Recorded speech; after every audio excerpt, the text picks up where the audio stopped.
So we have a very special guest today.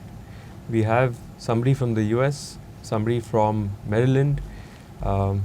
We have Prabhudev Konana. Sir heads the business school, Smith Business School at Maryland. So firstly, great having you here. I think you're here for a very short break, but we've pulled you out of your schedule and got you here at ABBS. I think firstly, thank you so much for making it to ABBS, making it to the institute. I'd really like to understand, you're doing a lot of interesting things. I've read a lot of things that the Smith School of Business is doing, and a lot of things are to do with sustainability, innovation, and you're doing a lot of work with entrepreneurship and finance. But on the whole, what's your vision for the institute? What's the vision that you see? Okay. First, thank you for inviting. Glad to be here at ABBS. The question is about the vision for the school. Like when we teach business, you got to understand the purpose. Purpose why the school exists or the university exists. Ours is what we call land grant institutions. Land grant institutions, this was set up by the state of Maryland to educate the masses locally. That's the key purpose of the school. Once you understand the purpose of that, you realize what your vision is for the school. You have to first of all serve the state of Maryland for the residents of them. And then also there's a mission. The mission of the university is to create knowledge, that is research, to disseminate that knowledge to our students, that comes the teaching, and to serve the public. So we have the three mission statements. So if you understand the purpose of why the university exists and what's the mission of the school, the vision has to be around it. To be excellent, preeminent institutions to promote knowledge creation and to create the talent who can be the innovators and creators for the state first, national and international. That's what we look at it. It is very different from a private institution in any part of the world because they're not land grant institutions. That's a very, this is very unique to the US, where the states have invested to create that universities where the people can be educated in masses. Today, land grant institutions in the US dominate what in the earlier stages the private universities did. And that's where the context is very relevant. And you did mention talent very briefly. Talking about talent, a lot of the MBA students today, they have multiple paths, career paths that they can choose from. But according to you, what skill sets do you recommend or do you think they should be focusing on going forward? Yeah. See, MBA, the origin of the MBA, understanding that is very important. Until 1930s, there was no undergraduate business education. It was assumed that you will be an engineer or you would be doing something else in science. You go work, then you realize you need to understand business, how the business works, right? That might include basics of accounting or finance, and more importantly on leading people, coming up with strategy. But over time you realize these have become so important skills, you started creating an undergraduate degree in business itself. So if you're asking the question of an MBA, we assume that you're coming with some level of understanding about the world. Now the question is, are you learning specific skills? When you talk about skills, sometimes we confuse with how do I know how to use Excel or how do I can use analytical methods. That's not the purpose of an MBA. The purpose of an MBA is there is problems. There is a situation in your company or in environment, and how do you address that and how do you create solutions? And how do you take that solutions that you come up with and actually execute it in the most unique way? You are dealing with all these things with people. You are leading people. You are negotiating with people. Things that are, when you say skill set, they are not very tangible skill set. The skill set is how do you take an abstract problem that exists and come up with methods to solve it. Problem solvers, these are. And these are, today every person sells something to somebody, right? Somebody is negotiating with somebody all the time, whether it is an employee or your customer. Yeah. How do you come up with that so-called skill set is about how do you convince others about your idea, right? Or how do you take ideas from all the smart people around you to solve a bigger problem? And that's what the MBA is about. It's a way of thinking, not learning specific skills. Yeah, and you clearly mentioned it's more of about the way you think, right? I was just thinking about this because in India we have 3,000 odd business schools. Yeah. And the curriculum of most business schools are pretty similar or almost the same. Yeah. So what goes into making something effective and something that works for a business school? Yeah. The business school, let's take, if you're a scientist or if you're doing engineer, you have labs. You go build things. Whether a student in the school or outside, you build things. So that you go do experiments, you run machines to see something, right? That's what engineers and science do. What is it in a business?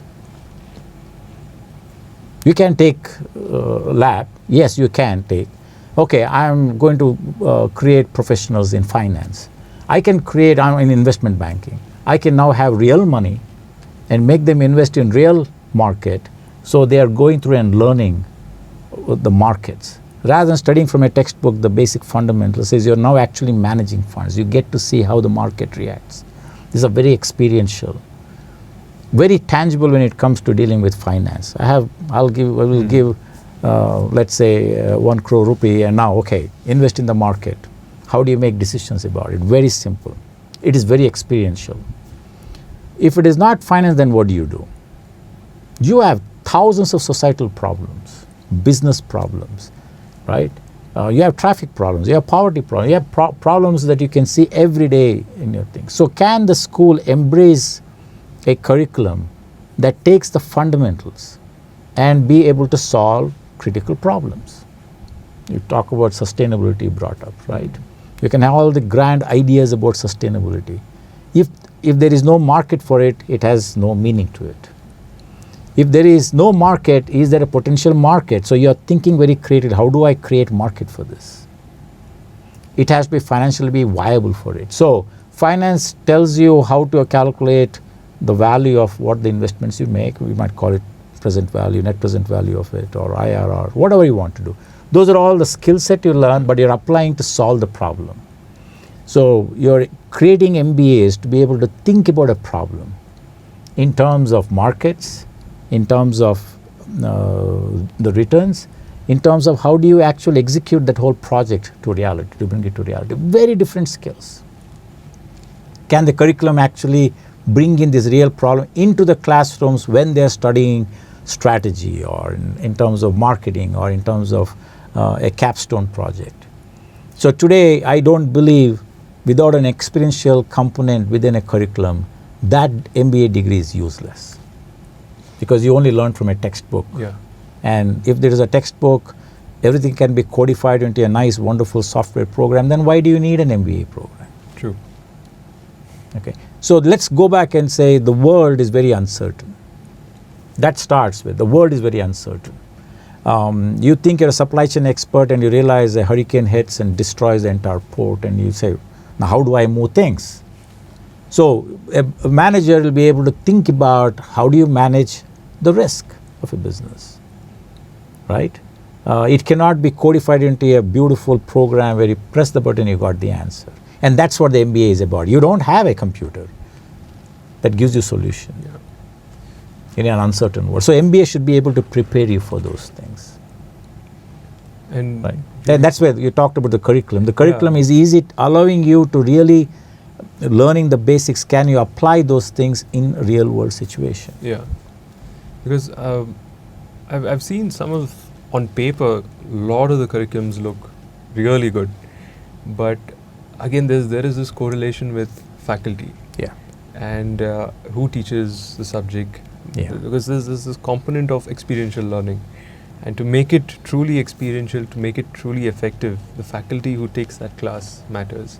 Yeah. So it's a problem that I think we have across the world. Everywhere. Across the world. Everybody has a How do you, because I'd really like to understand what's your approach towards attracting, retaining and identifying the right people? Okay. You talked about, there is a well-known saying in many business schools, take the faculty, not the course. Because when you take with the right faculty and they make the class so interesting, you learn a lot. And that's very well known. So how do you attract? Attracting talent fundamentally is about many things, but I can quickly say, you cannot assume somebody to be altruistic, saying that I don't mind getting paid well, but I want to do great job. I don't care about money. That it sounds good in paper. Yeah. People like to be rewarded for what they do. And there is a monetary reward and there is a non-monetary reward. So that's what we all struggle. How do you make the person they're teaching feel valued? How do you make them what they're doing is amplified the impact? Which other places is hard to do it, and that's how you attract. When you come here, you have the freedom to pursue kind of teaching that you want to do it. If you constrain them with syllabus and curriculum and you got to do this way exactly, every class you should do this and this, you start imposing, you're not going to attract the right people. So that's why even in the US, the whole notion of academic freedom is fundamental. So imagine that here you can offer a class or a program the way you think that can be designed, the right way to improve things. Of course, you cannot teach all sorts of things, but that academic freedom is fundamental to people. If you ask me to come and teach here, and if you say you have to follow somebody else's guidelines, I'm not going to come. Correct. Right? So monetarily it has to be good. The recognition should be there for what you do. That sometimes even if you can't give too much money, saying publicly, wow, what a great program, and you give them award, yes. And that freedom you need. The problem with most schools is that freedom doesn't exist. It is constrained. So that's what you see. How do you attract talent is to tell, you have great ideas, this is a place to pursue your ideas, right? Not constrain them. Yeah, you can't put a template and say, this is how things, makes sense. And I have just one final question. There's been a sea change in terms of what's been happening in management education in general. And I think we are at a point where there is massive disruption awaiting, and with AI being more and more mainstream, I don't know, I'm confused sometimes, but what is it that you foresee, or what is it that you see management education evolving into in the next 10 years or so? I tend not to predict. We can analyze, because putting a timeline, we don't know. It can be 5 years or 50 years. So I'll just make few things, observation. You talked about AI. People have said end of humanity, there's no need for jobs, education will go away. And people have made all sorts of predictions. These are very powerful people who have made those predictions. People have made few headline comments recently. End of humanity. There's no need for human beings to do any job because AI is going to take over. I can give you these headline titles and ask students, when do you think this came out? People will tell, 2018, 29. Who said it? Elon Musk, Bill Gates. People will give you all sorts of names. These were in 1920s. The same things were being said by the media and experts. I can go behind to 1500s. People said the same thing.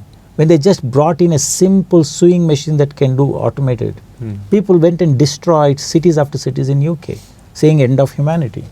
We know what happened. So all these predictions about end of the world, education destroy, it's not going to happen. It'll be perfectly fine.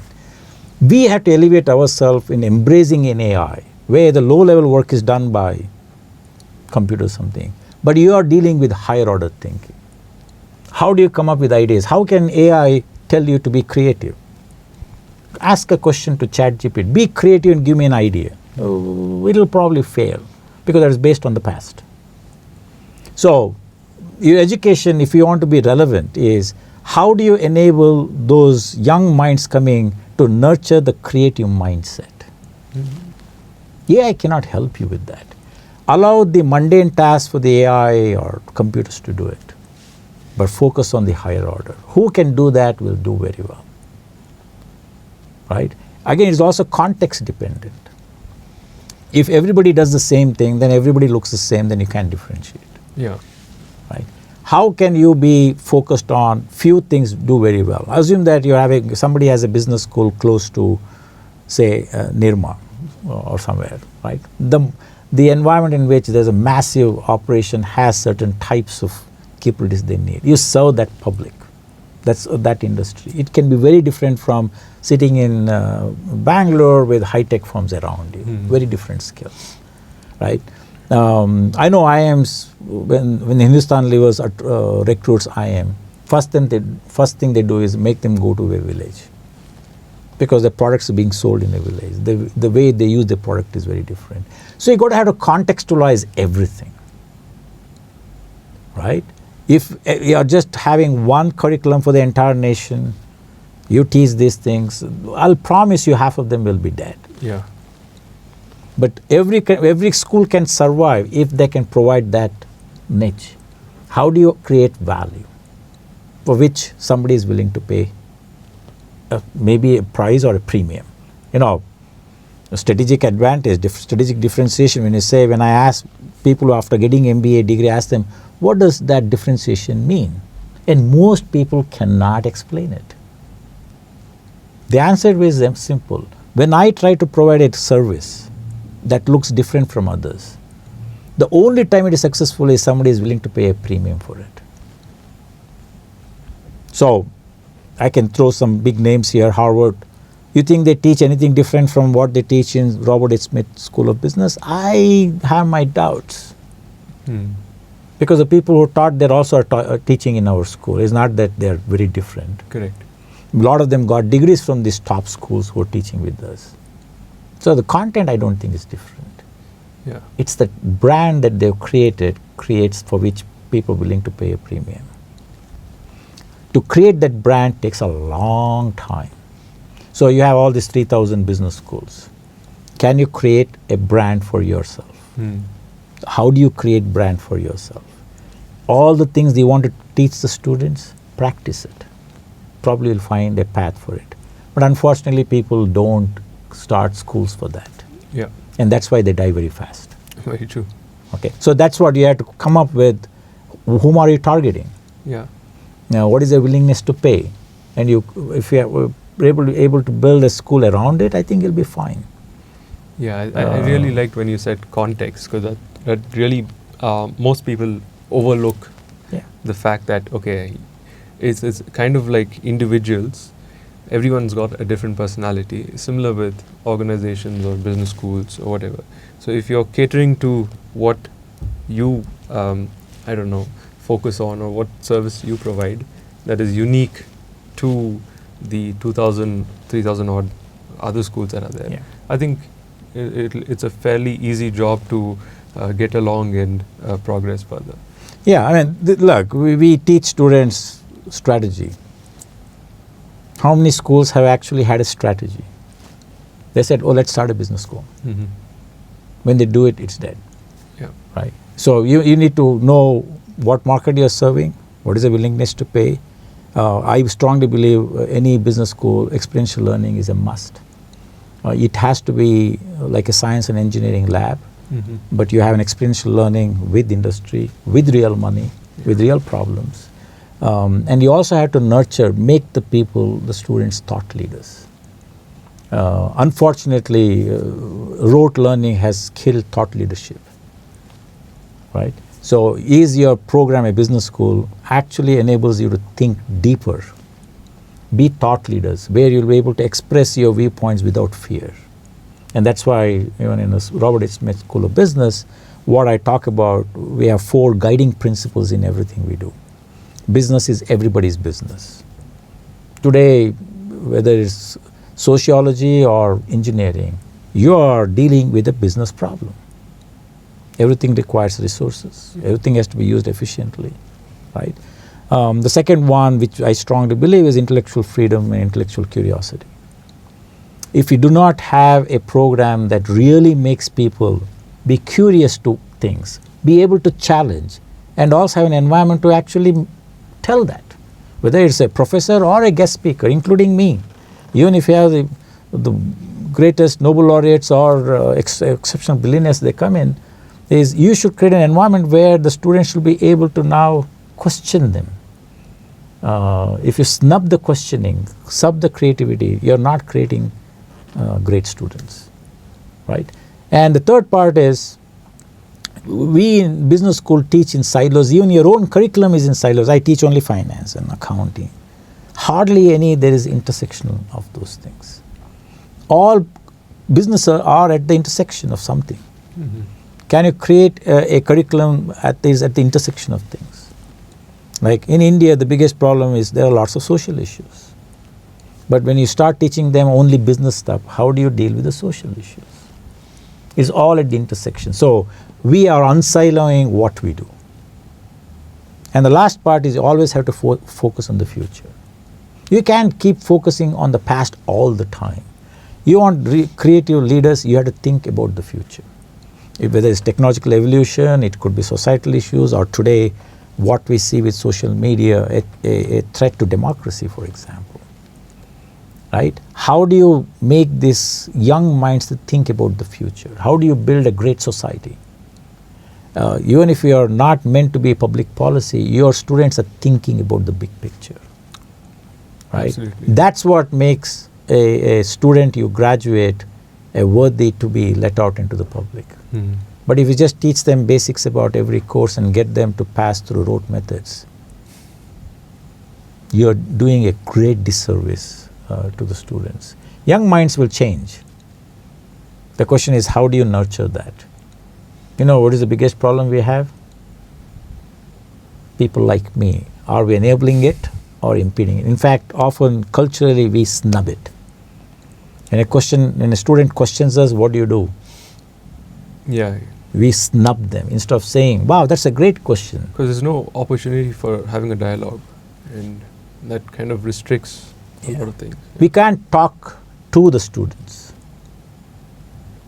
We should be able students to talk with you to solve a bigger problem, which means there are different viewpoints. Mm-hmm. If it is all deterministic and you know exactly, you don't need an MBA degree. Very true. Give it to science people, they'll come up with an idiot box and you plug in the information, you got the solution. Yeah. Right. So that's where many schools fail and some schools do very well. Right. So sometimes we do make a choice that some schools get great students, cream of the crop. Well, it's not great to make a cream of the crop greater. What's the big deal about it? Mm-hmm. Actually, they'll do without it. Do you know that all great industrial houses built in the world probably didn't have a business school degree? In India, it's true. It's US, it's true. I don't think Carnegie's of the world or Rockefeller had business degree. Yeah. But they were great business masters. Right. So that's the key thing is you have to ask the question, what is the soul of your institution? If you can't explain it, it most likely will die. Yeah, and we've seen that over time and again, especially in India. There have been several cycles where a lot of them crop up and then a lot of them just die down. Because they were done not for the purpose of creating these great thought leaders, to create individuals who are going to solve great things. It's about how do I get tuition, how do I monetize that? Correct. So that's why today in our school, the students are at the center of what we do. We come and go. Those people have 50, 40 years of productive life. How do you create that student with tremendous potential to really open up, blossom, and be the great leaders? Mm-hmm. So sometimes you do it without a degree. Sometimes you need some training for them to do it, right? So I strongly believe a school that is built for great students who have exceptionally shown to be great they're not doing any additional great value, frankly. I rather take somebody who is uncut diamond and turn them into real diamonds. That's where the value comes. Yeah, and that's really where the challenge is also. Yeah, that's we as faculty who teach, the institution that does it, nurture it. Yeah. And I think, yeah, you're absolutely right, because when I speak to some of our faculty, they take so much pride when they share small stories of just these students who have come from absolute nothing, who didn't have any confidence, and then they see this journey across different terms, and then in the end they're completely different people. Absolutely. So that's where the joy really comes. You're absolutely right. That's the joy, is somebody comes with just an idea, or a bright-eyed kid comes to you thinking, I can do great things. Yeah. How do you take them to the journey? It's not about taking exceptionally well-off person and turning them to beyond well-off person. That many schools do, by the way, in the world. Yeah. Right? And that's why, from my perspective, it's the environment you create to nurture that talent. Absolutely. Really blossom, and so that they can come up to their true potential. Great. Thank you so much. That was quite insightful, and really glad you could spend some time with us. No, absolutely. Pleasure to be here. Thank you once again.